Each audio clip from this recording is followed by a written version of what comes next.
So, guys, before moving to episode second of our series of data analytics through Python, हम पहले देखते हैं कि ये गूगल कोलैब क्या है और आईडीईज क्या होते हैं, जो कि इंटीग्रेटेड डेवलपमेंट एनवायरनमेंट्स होते हैं। मतलब आप कोड कहाँ करोगे, पाइथन को सीखोगे कहाँ, उसे लिखोगे कहाँ और उसका आउटपुट कहाँ देखोगे। तो इसके लिए इंटीग्रेटेड डेवलपमेंट एनवायरनमेंट्स बनाए गए हैं। पहले कई लोग पाईचार्म यूज करते हैं, कई लोग जुपिटर नोटबुक यूज करते हैं, कई लोग, और ये एनाकोंडा में अब तो इंटीग्रेटेड मिल जाता है। कुछ एडवांस आईडीईज भी हैं जिन पे हम बाद में बात करेंगे, जैसे कि विजुअल स्टूडियो कोड, और अब कर्सर, विंडसर्फ और बोल्ट का भी यूज होने लग गया है। तो लेकिन उसके पहले हम गूगल कोलैब के बारे में देखते हैं, क्योंकि हम अपना जो ये सीरीज है वो गूगल कोलैब के थ्रू करेंगे और इसके कुछ एडवांटेजेस भी हैं और एक अपने आप में एक अनोखा आईडीई है ये। तो सबसे पहले गूगल कोलैब है क्या?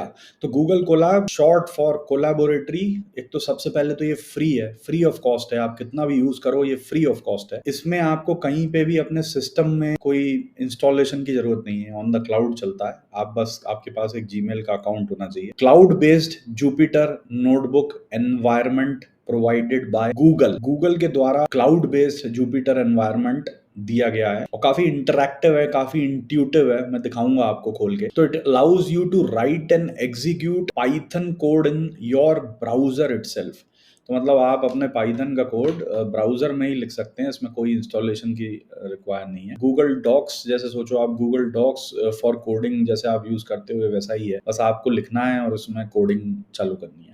और ये ज़्यादा पावरफुल है क्योंकि काफ़ी सारे डेटा साइंस और मशीन लर्निंग के प्रोजेक्ट्स इसमें बनाए हैं और बनते भी हैं। तो अब एक बार बेनिफिट्स पे नज़र डाल लेते हैं, इसकी बेनिफिट्स क्या हैं। तो इसके टॉप बेनिफिट्स जो हैं, इसको यूज़ करने के क्या बेनिफिट्स हैं। तो इसके यूज़ करने के बेनिफिट ये हैं कि ये सबसे पहले तो स्टूडेंट्स में काफ़ी फेवरेट है, डेवलपर्स और डेटा साइंटिस्ट्स में भी काफ़ी पॉपुलर है ये। और इसके टॉप बेनिफिट्स ये हैं कि ये आप अगर देखें तो कोलैबोरेशन में काफ़ी ज़्यादा हेल्पफुल है। 100% में अगर हम डिवाइड करें इसके बेनिफिट्स में, तो सबसे ज़्यादा नो सेटअप रिक्वायर्ड। लोगों को क्यों पसंद आता है? क्योंकि सेटअप रिक्वायर्ड इसमें कोई नहीं चाहिए। फ्री जीपीयू और टीपीयू का भी एक्सेस है। तो मतलब जैसे कई सारे मशीन लर्निंग के एल्गोरिथम्स काफ़ी ज़्यादा प्रोसेसिंग पावर मांगते हैं, तो वो सेंट्रल प्रोसेसिंग यूनिट जो है हमारी सीपीयू जो है वो उसको हैंडल नहीं कर पाते। तो उसके लिए हाई एंड प्रोसेसिंग यूनिट चाहिए रहती हैं, चाहे वो एनवीडिया क्या है या, तो उसको जीपीयू बोलते हैं। और उसके ऊपर भी अगर आपको और हाई एंड प्रोसेसिंग चाहिए, tons on tons of data को आप अगर प्रोसेस कर रहे हो, तो उसमें टीपीयू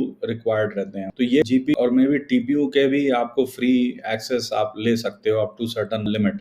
और फिर उसके बाद में इसका एक गूगल ड्राइव का डायरेक्ट इंटीग्रेशन है। तो गूगल ड्राइव से आप as a centralized data storage या हब उसको लेके गूगल ड्राइव से भी डेटा इसमें आप इंटीग्रेट कर सकते हैं। और ये कोलैबोरेशन में तो है ही, मतलब आपका टीम कोलैबोरेशन में आप एक साथ कोड कर सकते हैं।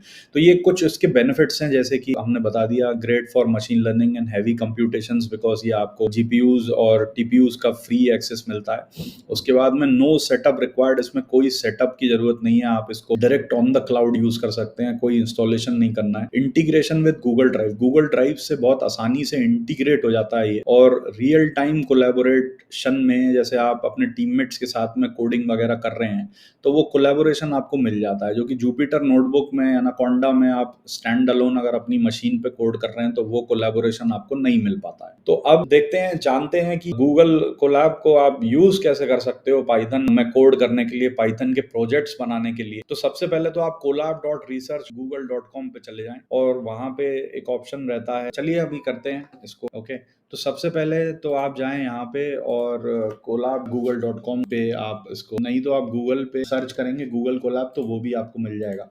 तो आप यहाँ से इसे जाइए, इसको खोल लीजिए, ओपन कर लीजिए और यहाँ से डायरेक्ट आपका ओपन हो जाएगा। और उसके बाद में what you can do is you can just click on this create notebook. और आप जब इसको नया नोटबुक क्लिक करेंगे क्रिएट करने के लिए, तो एक नया नोटबुक ओपन हो जाएगा उस बटन से और आप स्टार्ट कर सकते हैं अपना कोडिंग। इतना आसान है, इट इज़ वेरी इजी और बिल्कुल कनेक्ट हो गया है और आप देख सकते हैं और यहाँ से कोडिंग करना आप चालू कर सकते हैं। तो दोस्तों, ये था गूगल कोलैब के बारे में एक इंट्रो। और क्योंकि हम गूगल कोलैब ही यूज करेंगे अपने अगले सीरीज और सेशंस में, तो Google Colab is very popular also. तो एक फन फैक्ट भी बता देता हूँ आपको मैं, कि एक नहीं दो बता देता हूँ। तो you can even connect Google sheets, import CSV files and use pip to install packages on the fly. आप इंस्टॉल कर सकते हैं और दूसरा फन फैक्ट ये है कि 10 मिलियन यूजर्स वर्ल्ड वाइड यूज कर रहे हैं गूगल कोलैब एवरी मंथ यूज करते हैं 10 मिलियन यूजर्स। तो from beginners learning Python to researchers भी यूज करते हैं जो कि कटिंग एज एआई मॉडल्स बना रहे हैं, वो भी गूगल कोलैब को यूज करते हैं। तो ये एक फन फैक्ट है दोस्तों। और thanks a lot for watching this video series का। और हम अगले वीडियो में एक्शन करेंगे, मतलब गूगल कोलैब पे कोड लिख के, और देखेंगे कि क्या कैसे आ रहा है। Thanks a lot.